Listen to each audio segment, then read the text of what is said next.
Hey everybody, welcome back. This video is part 2 of my Scotland series where I'm recapping my most recent trip to Scotland. If you're new here and you haven't seen part 1, you can pause this video and go over to watch it. I'll link it up above for you. But if you have watched it and you want your memory jogged, just to remind you, I'm in Scotland, or the footage of me in this video is of me in Scotland during a 9-night knitting tour. We started in Edinburgh, made our way north to Dundee and Aberdeen before boarding the Northlink ferry to make our way to the Shetland Islands. So part 1 left off the morning of landing on the Shetland Islands, or I should say arriving to the Shetland Islands. And so we'll go ahead and pick up where we left off. I'll hand it over to the past version of myself and we'll keep going. Psych, it's still me doing a voiceover. Hi. Okay, so first of all, I want to tell you that my camera apparently doesn't have any method to diminish the shaking that happens when I film and walk or breathe or anything. Hi. Yeah, so I used to exclusively film on my phone, but I since upgraded and I guess the camera doesn't have that functionality that my phone does. So I do apologize. If you feel seasick watching this footage of me walking around, just know I also felt wobbly. So it's kind of like you were there with me, which is kind of special, right? Hello again in the mirror. Okay, so let's continue. So I started Friday pretty early. I got up and I poked around the ship. I walked around and I made my way to the Feast restaurant before walking through and going up to the upper deck to get some sightseeing in. I wanted to see what it looked like outside with the juxtaposition of the island with the North Sea. So let me show you a little bit what that looked like here. These trips are so good for my heart, body, and soul. If you are a transplant out of the Pacific Northwest and you live somewhere that has a different climate than what you grew up with, let me just recommend go to Scotland, go to Ireland, come on one of these trips with me. I think you will have such a blast. This weather, I think some people, maybe you, look at this weather and think, oh, that's disgusting. Clouds, overcast, looks cold, ew, gross. Well, I'm here to tell you, that's a wrong opinion. I'm sorry. You can have whatever feelings you have about the weather, but I love this. It's so good for my heart. All right, that's enough of that. Let's go back inside. After I poked around the viewing deck, I went back into the Feast restaurant and I picked a prime location to sit down and get some stitches in. When I tell you that I was knitting every chance I had on this trip, I am not exaggerating. And I have to say also that my handle for years has been Rachel is Knitting on Instagram and then here on YouTube, and it's never felt more appropriate than on this trip. I was surrounded by like-minded people, and even they were like, oh, Rachel's knitting again, and I don't know, it made me feel really proud of myself and really cool, and like, yeah, I am knitting because every minute counts, and I was just having a blast. So I got some stitches in, and then let me show you my breakfast plate.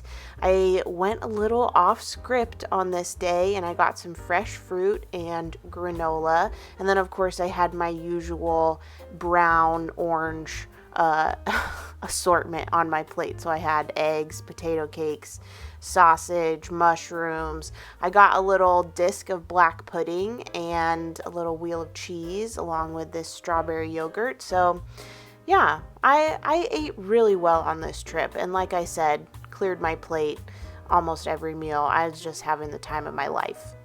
After breakfast, it was time to disembark from the ferry and make our way to the Lerwick Ferry Terminal building.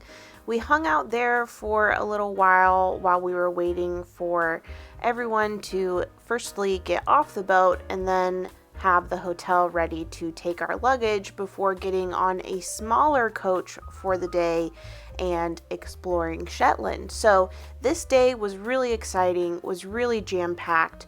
We started off with a trip to Burra Bears, but we were ahead of schedule, so we got there a little bit early and no one was there quite yet. It was very early in the morning, but luckily Burra Bears is located next to this farm, I guess you'd call it. I think the owners are Australian, and they had emus and wallabies and some great big grumbly pigs. I don't know what kind of pigs they were, but they gave us pellets and we got to feed some of the animals while we waited for the lovely people at Burra Bears to arrive. I've only seen the first season of Shetland, but if you've seen that show in its entirety, you may recognize this house. Some scenes from a later season, I can't remember which one, they were filmed in the Burra Bears house. So I'm looking forward to watching that and saying, hey, I've been there. Look at this purple oxalis, by the way. It was gorgeous. Okay, let's focus. So we got to meet Wendy, who is the creator of Burra Bears. And if you're not familiar or you haven't heard of Burra Bears, it's such a cool concept. Basically, Wendy takes knitted pieces and creates teddy bears with them. So sometimes that entails taking swatches or scraps, or other times it may mean people send in their sweaters for commissionable keepsake bears. So it's just a really cool concept. Wendy came up with this. The bears are really, really cute and adorable, and they go fast. She can't keep them stocked. There's such a demand for these bears.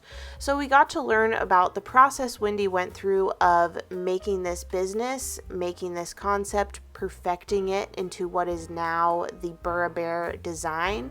They come in 3 different sizes, and it was just really cool to see all of the different factors that come together to make this not only keepsake item, but also have this business be run and sustainable and be so successful. It was really, really cool to learn about.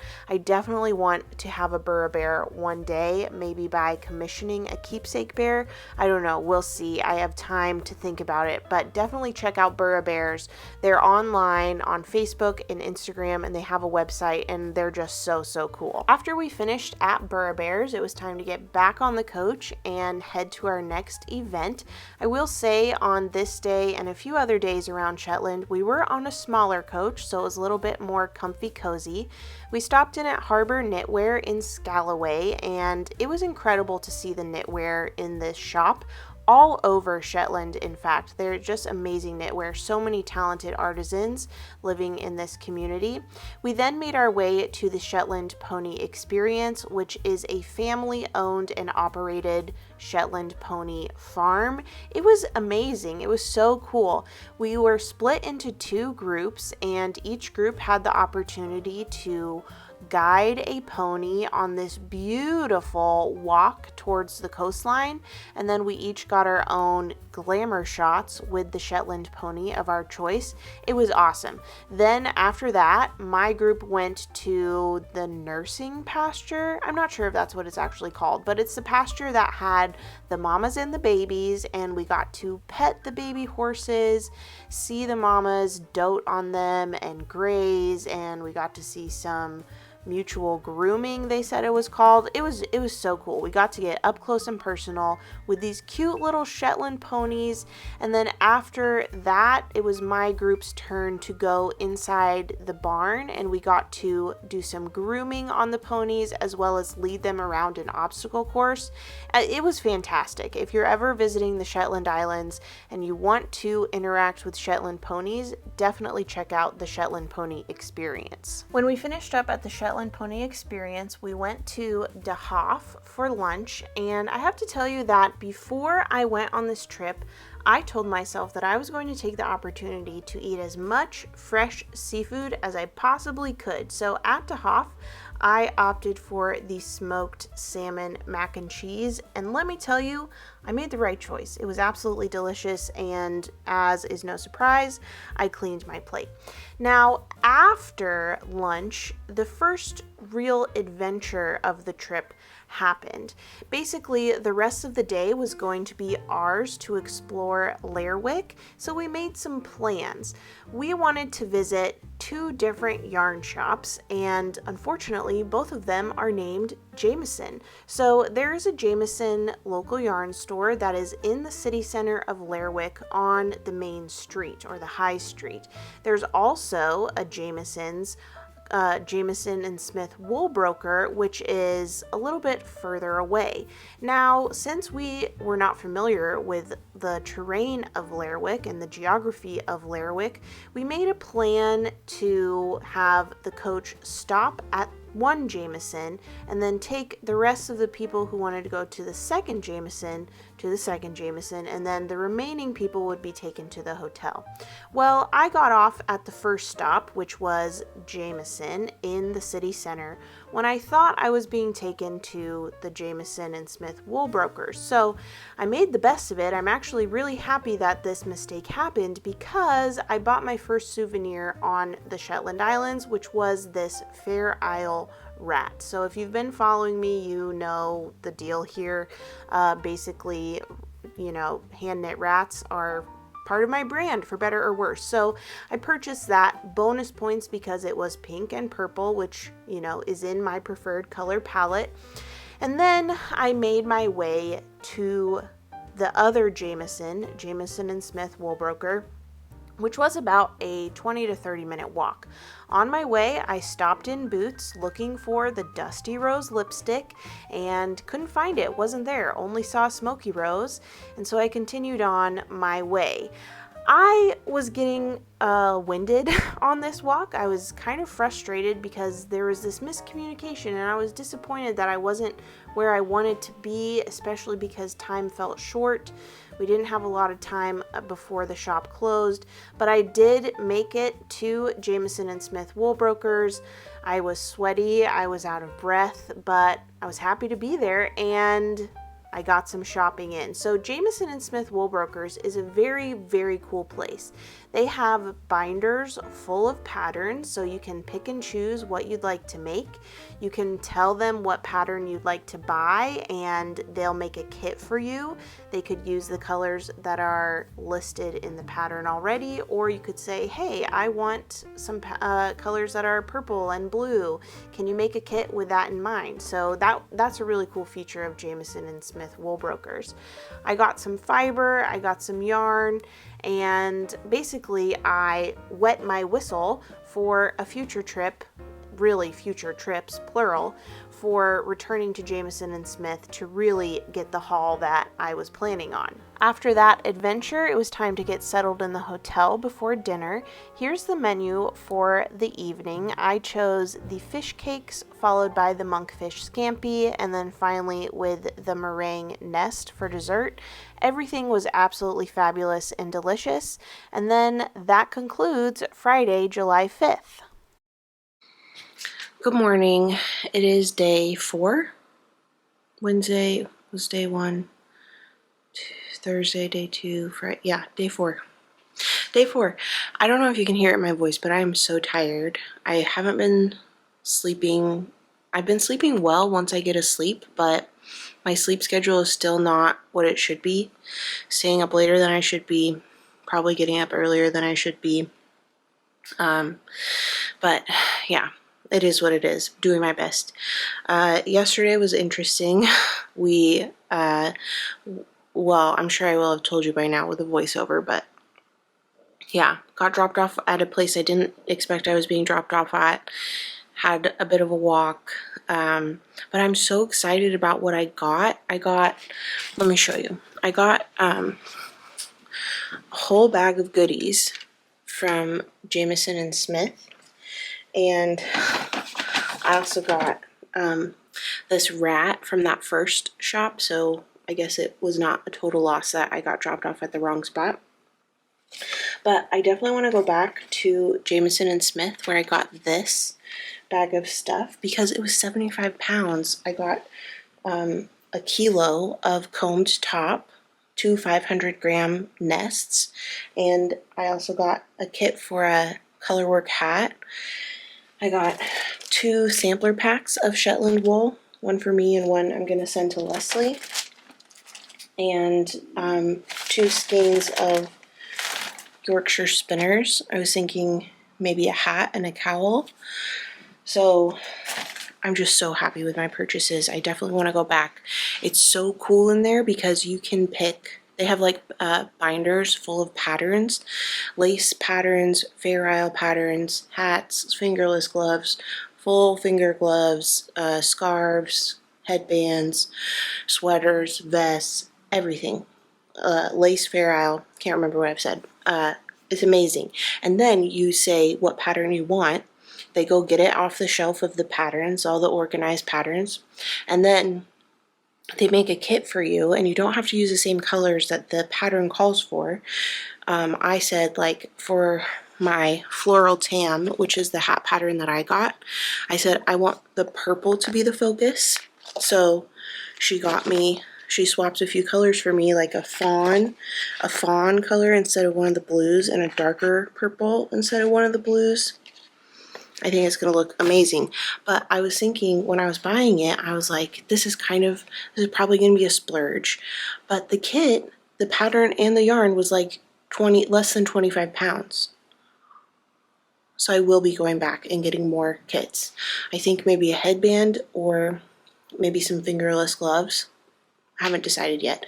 I'm sure I could decide and then I get there and my choice will change. So whatever. But anyway.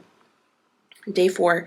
Today we have our first knitting workshop. Really exciting. I think it's with Hazel Tyndall. And yeah, so I'm going to finish getting ready, head off to breakfast, and then we'll start the day. You didn't think I'd leave for breakfast without trying this espresso machine, did you? Well, if you did, you thought wrong. It was a great success, I must say.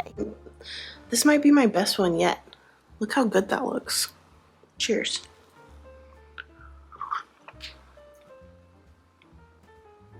Maybe not the best one yet. Still good though.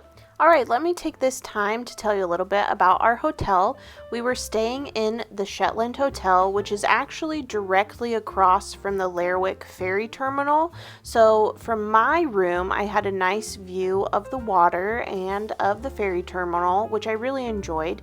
But this is the breakfast area. When you sit down, you're given a breakfast menu and you can order hot breakfast items. Most days I got sausage, eggs, hash browns, and toast and mushrooms, and then I got some treats from the cold buffet bar as well. But here's a closer look at the menu so you can see what the different offerings were, and I really liked it. After breakfast, it was time to get in the coach and have a quick 10-minute trip up the road to a community hall where we met Hazel Tyndall and we had our Fair Isle knitting workshop. Now, as I told you when I was filming a little bit before breakfast on this day, I was feeling tired, I was feeling a little bit run down, but I have to say, after this workshop with Hazel Tyndall, I was ready to conquer the world. I was electrified. Hazel is so knowledgeable. She's so skilled. She's currently the fastest knitter in the world. She earned that title a few years ago and has yet to be dethroned. And she recognized me. She said, "Oh, this is who I've been seeing on Instagram." So that was, quite an ego boost, I must say.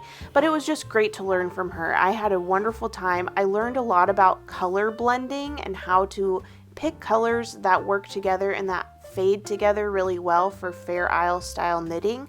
Picking colors is something that I get so overwhelmed by, and I feel so inadequate when it comes time to pick some colors that will go well together in a garment. So learning from Hazel different ways to approach picking colors was really, really confidence boosting, and I just loved this workshop.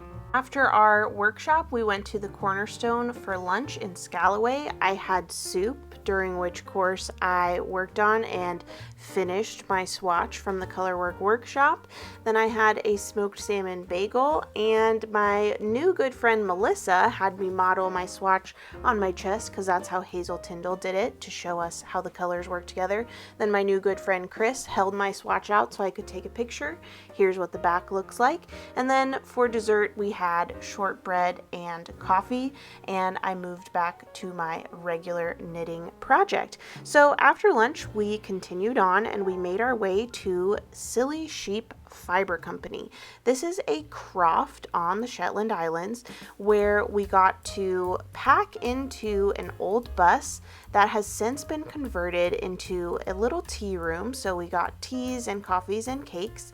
It was really cozy. It was really nice. And while we were sitting there enjoying our treats, we got to learn all about the Croft and the different sheep that are kept there and all that goes into maintaining and farming on a Croft. But like I said in part one, I'm still a little ignorant on what the difference between a Croft and a farm is. I don't know if that's just the Scottish word for a farm or the Scottish Shetland word. I don't know, whatever. Anyway, I have a lot to learn about this and everything else in life. But I do know that I really enjoyed our visit at the Silly Sheep Fiber Company. From there, we made our way back to our hotel, but not before shopping at Shetland Jewelry. So this stop was one of the highlights of the trip for me, and it's not because of anything I bought or anything I saw. It was because I met a woman who recognized me. I walked into Shetland Jewelry and a lovely woman who worked there said, "Oh my goodness, hello, I watch your podcast." And then basically I died and went to heaven. So Jackie, if you're watching this, I hope you know you made my day, you made my life. That was so cool, and thank you so much for watching. I will never ever forget meeting you in my whole life. So that was amazing. But Shetland Jewelry, let's focus. Shetland Jewelry is a lost wax casting jewelry company. They make pieces in silver, gold, and platinum, I believe, and it's a fantastic operation. They're able to employ a good amount of people from the islands, and it's just nice to see a local artisan that is successful and that is providing a livelihood through artistic work for themselves and others. So I really enjoyed our stop at Shetland Jewelry. We headed back to the hotel to finish the evening. There were 2 events left for the day, the first being dinner. I had a prawn cocktail followed by a salmon fillet and ending the meal with a baked cherry pie. As always, I had no complaints. Everything was delicious. The final event of the night was a knitting circle in the Harbor Suite.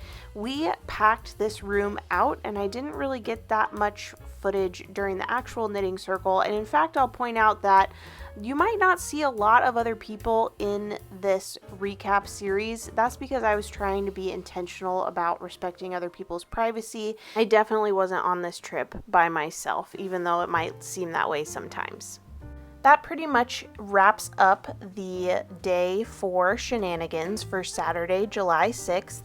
I went back to my room and I took some time to freshen up the knit that I was planning to wear the following day.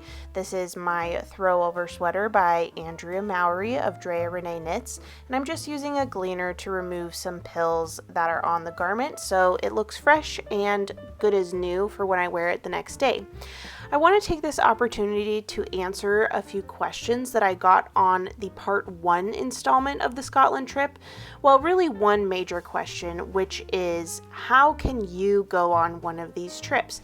You're in luck. I run these tours together with my mom. We contract knitting tours to put on some premier knitting trips for all of you. So if these recaps sound interesting to you and you think that this trip is something that you would enjoy, definitely sign up for my email list. I'll be announcing signups for my upcoming 2025 Scotland tour very shortly. So I would love for you to join and experience all of the fun that Scotland has to offer for those who are interested in knitting and yarn and fiber shenanigans. I'd love for you to join me. So I'm going to go ahead and end part 2 here. I hope that you got some good knitting in while you were watching or did something else that you enjoy. I hope to get part 3 up in just a few short days, so hopefully you won't have to wait until until next week like you did have to wait for part 2. Thank you so much for being patient, and I'll see you back here for part 3.